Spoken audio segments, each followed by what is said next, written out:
Hello, this is part 4 of chapter 6 in estimation in a title that we're calling Introduction to Biostatistics using R. And here we're in chapter 6, section 10. And we want to compare two population variances. Now, why do we want to do that? Well, in a previous section, we were comparing population means. And there were two scenarios that we considered, that the population variances, of course, were unknown. And then we considered two cases where the variances in these two independent populations were equal or they were different. And so in this section, section 10, let's make that comparison. Well, it turns out instead of the most forward way or direct way to compare these two is actually to look at the ratio. So we're going to look at this ratio of population variances. Now, if this equals 1, then the two population variances are equal. If it doesn't equal 1, then the two population variances are not equal. Well, it turns out that this is better. So we're going to use the sample variance of each population to of course, to estimate these.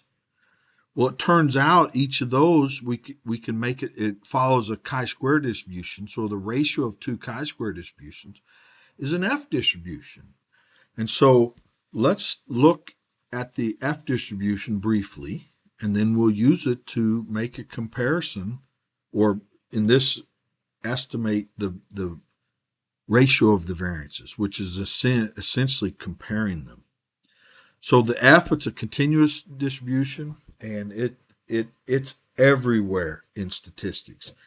And it again is a non-negative, and I always draw it like this.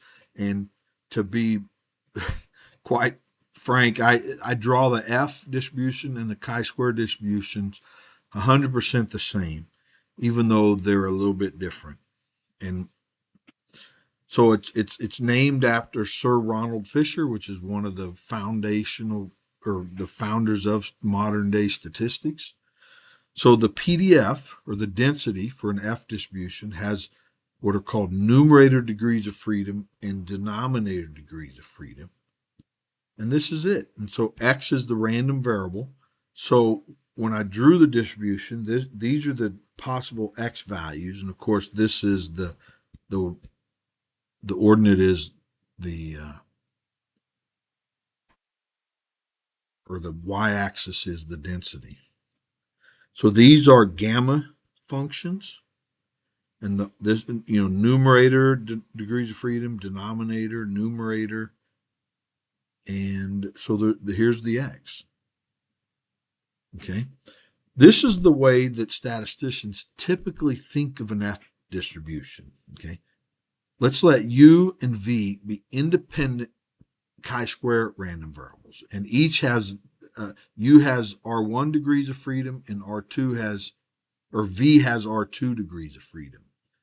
Then this ratio of chi-squares divided by their respective degrees of freedom is an F distribution, and that's the way that we generally think about it.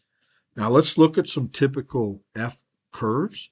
So here we use the same numerator degrees of freedom, but we increase the denominator degrees of freedom. And these are curves. Now, here I think is an interesting note. I actually don't think it's widely known. Maybe it is, maybe it isn't, I don't know.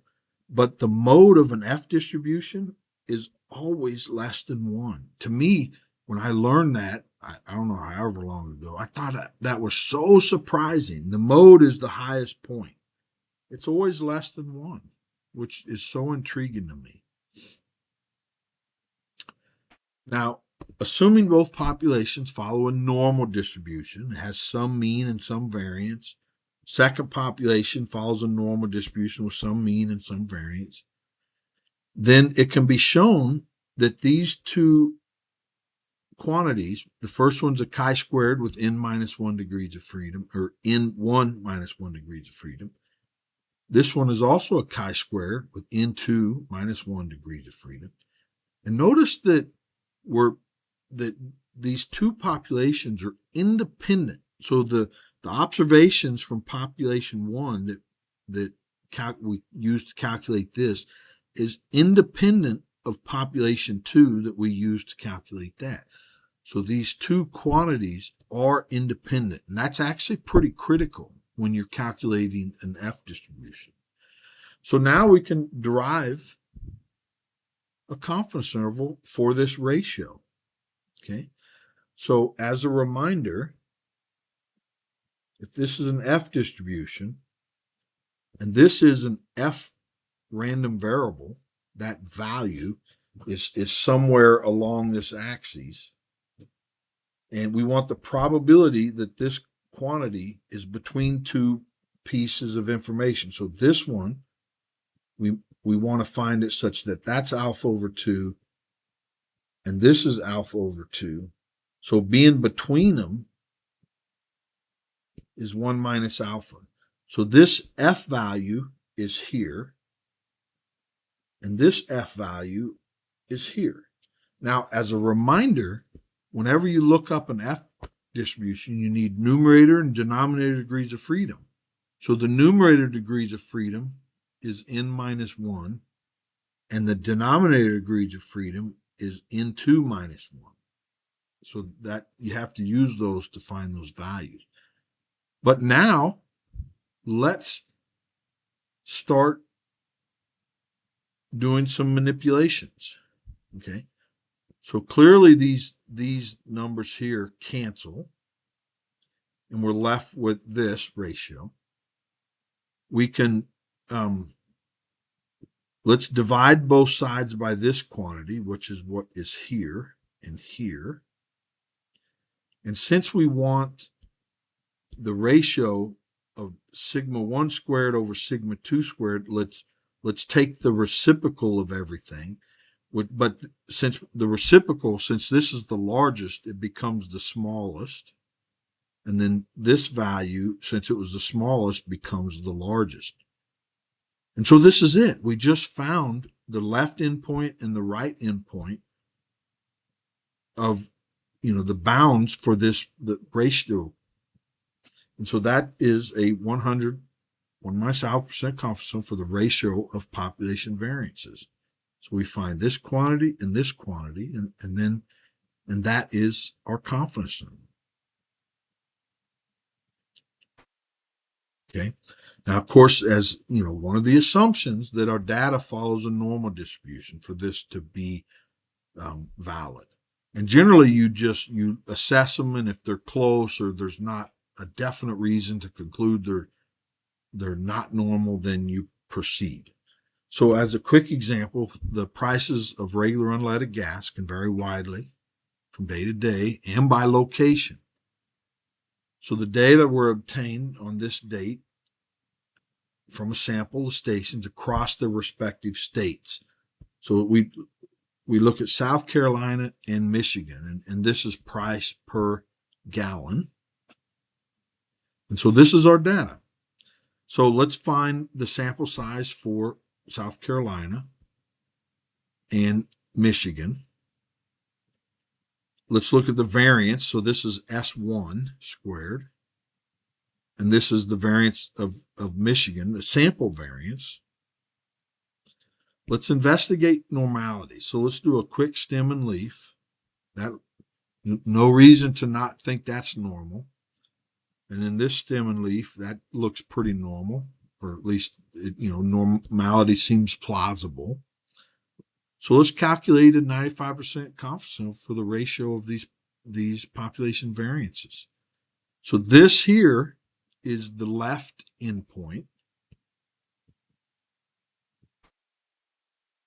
right? The Q stands for it's the quantile of the F distribution, such that the area in the left is 0.05 or 0.25, dang it.